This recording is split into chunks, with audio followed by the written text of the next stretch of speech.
রাতে শাওয়াল মাসের চাঁদ উদিত হয়, অর্থাৎ রমজান মাসের শেষ রজনী, এর পরের দিন ঈদ, এই রাতটিকে আমরা বলি চাঁদ রাত। একজন রোজাদারের জন্য এই চাঁদ রাতটি অত্যন্ত গুরুত্বপূর্ণ, কারণ রাসূল করিম সাল্লাল্লাহু আলাইহি ওয়াসাল্লাম তিনি ইরশাদ করেছেন, লিসসাইমি ফারহাতান ইনদা ফিতরিহি ওয়া ইনদা লিকাই রাব্বিহি, যিনি প্রকৃতপক্ষে রোজাদার তার জন্যে দুটা খুশির বিষয় রয়েছে। সেটি কি? ইনদা ফিতরিহি, অর্থাৎ ঈদুল ফিতরের দিন, ওয়া ইনদা লিকাই রাব্বিহি, এবং কাল হাশরের ময়দানে যখন আল্লাহ রাব্বুল আলামিন রোজাদারদের পুরস্কার দিতে গিয়ে নিজে তার কুদরতে ইলাহিতে অবতীর্ণ হবেন, নিজের আসল সূরত জাহির করবেন।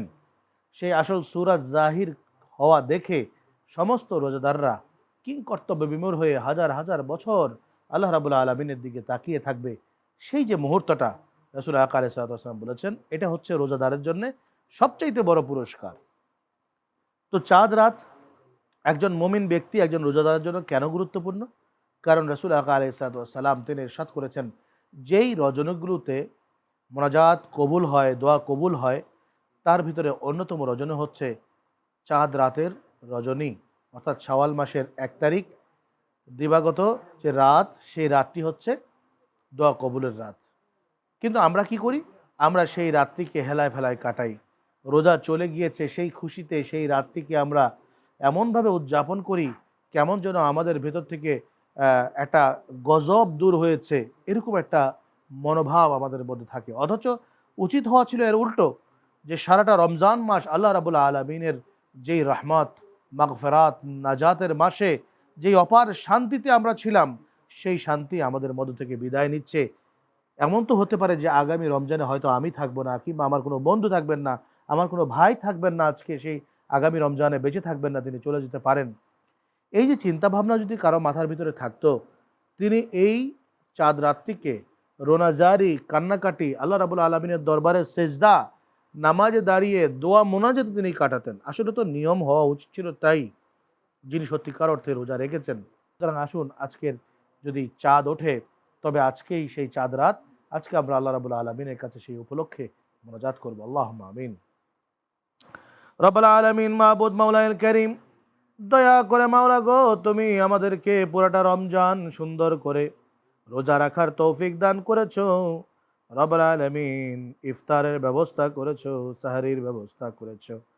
রব্বুল আলামিন, দয়া করে মাবুদ মাওলানা কারীম, জানি না সামনের রমজান কি পাই কি পাই না, আমাদের ভাগ্যে কি লেখা আছে তাও তো জানি না। দয়া করে এই পুরাটা রমজান আমরা রোজা রেখেছি, দয়া করে আমাদের এই রোজাগুলোকে তুমি কবুল ও মঞ্জুর করে নাও। আল্লাহ, আমাদের তারাবিগুলোকে কবুল ও মঞ্জুর করে নাও। রব্বুল আলামিন, আমাদের তাহাজ্জুদগুলোকে কবুল ও মঞ্জুর করে নাও। আমাদের সাহরি এবং ইফতারগুলোকে কবুল ও মঞ্জুর করে নাও। রব্বুল আলামিন, এতদিন যাবৎ যত কিছু আলোচনা করা হলো, আমাদের রোজাদার ভাই বোন যারা আমাদের সাথে এই 30টা দিন এই মোনাজাতের মাধ্যমে কাটিয়েছেন, আল্লাহ তাদেরকে এর উপরে আমল করার তৌফিক দান করো। রব্বুল আলামিন, দয়া করে বিশেষ করে বিআরবি কেবল সহ আরো যত এর অঙ্গ সংস্থান রয়েছে, আরো যত কোম্পানি রয়েছে, মাওলা গো, দয়া করে এর মালিক, এর পরিচালক বৃন্দ, এর যত কলা কুশলী এবং এর যারা যারা রয়েছেন গো মাওলা, দয়া করে প্রত্যেককে হায়াতে তাইয়্যিবা দারাজ করে দাও। রব্বুল আলামিন, ব্যবসা বাণিজ্যে আরো উন্নতি সাধন করে দাও। রব্বুল আলামিন, দয়া করে আল্লাহ তাদের ব্যবসা বাণিজ্যে তুমি অফুরন্ত রহমত এবং বরকত দান করে দাও, যাতে করে বেশি করে এই রকম অনুষ্ঠান সহ আরো বিভিন্ন রকম কার্যক্রমের মাধ্যমে দিন, ইসলাম এবং উম্মতের খেদমত করতে পারেন, সেই তৌফিক তুমি দান করে দাও। সুবহান রাব্বিকা রাব্বিল ইজ্জাতি আম্মা ইয়াসিফুন ওয়া সালামুন আলাল মুরসালিন ওয়ালহামদুলিল্লাহি রাব্বিল আলামিন বিহাক্কি লা ইলাহা ইল্লাল্লাহু মুহাম্মাদুর রাসূলুল্লাহ।